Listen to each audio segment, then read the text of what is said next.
Thank you so much. Thank you. And to Minister Donnelly, very welcome today here to talk about the Health Miscellaneous Bill.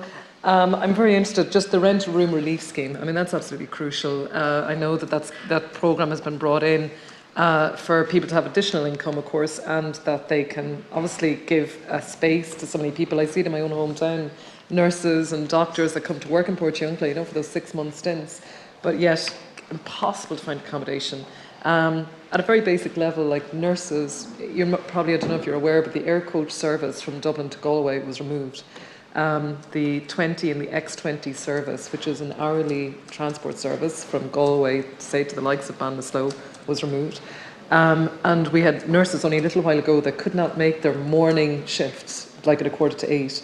So the challenges around not having accommodation means more and more people are relying on transport. So this actual bill that you have here really can give additional accommodation. It can help support income in towns like, of course, Roscommon with the University Hospital there. But I do think it's so important, Minister. I guess this scheme, of course, it's in place now, but I suppose my question is, or will be in place, sorry, when it's passed.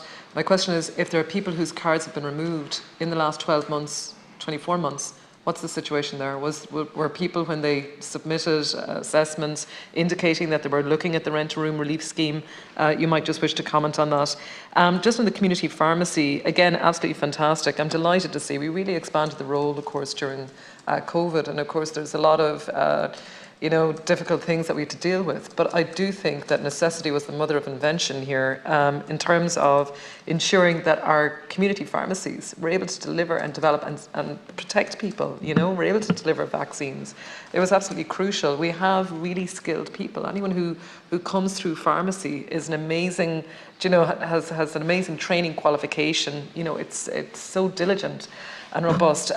Minister, I suppose what I would like to see are more and more pharmacists coming through in the west of Ireland. You'll probably be familiar that the University of Galway is looking at a programme, a course there for the School of Pharmacy, the very first School of Pharmacy in the west of Ireland. If we can look at supporting that course for rollout for graduate intake in, say, September, it's September 2025. I don't know if your department is reviewing or looking at how we can support the development of these courses, but placements are going to be very important in this, and I'm sure there's placements as well in community pharmacies. So, Minister, I don't know if you might have any comment about how we can support making sure that we have more skilled people coming through, and we have an opportunity because the University of Galway has a course that's there.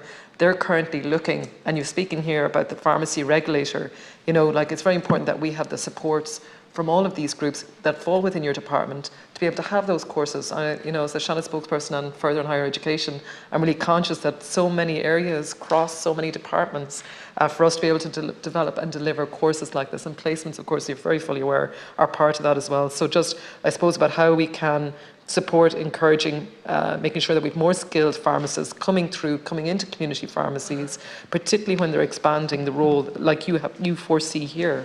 And I know that it is very important for you as well to be able to rely on this. One of the other courses, if I might just highlight as well, and I'm sure you're very aware of it, but I'm very passionate about this one, is the Rural and Remote GP graduate medical course that's been again considered for Galway.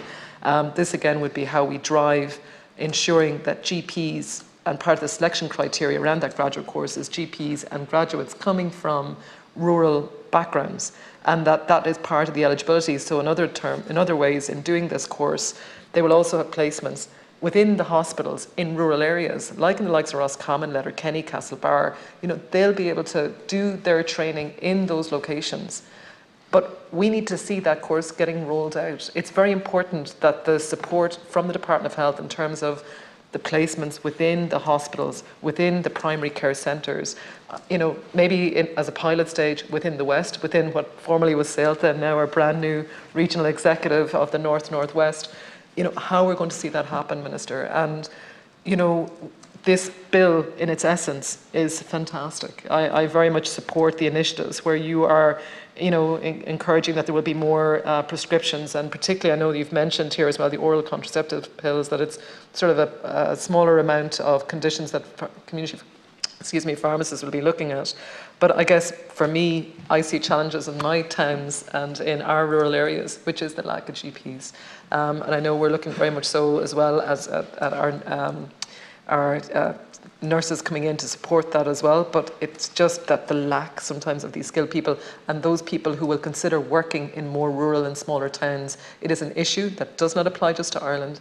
You will see that Canada has extremely isolated rural areas, and that course that I spoke of, has seen success in the likes of Canada. I very much would appreciate your support through the Department of Health to see something like that being rolled out from September of next year. Thank you.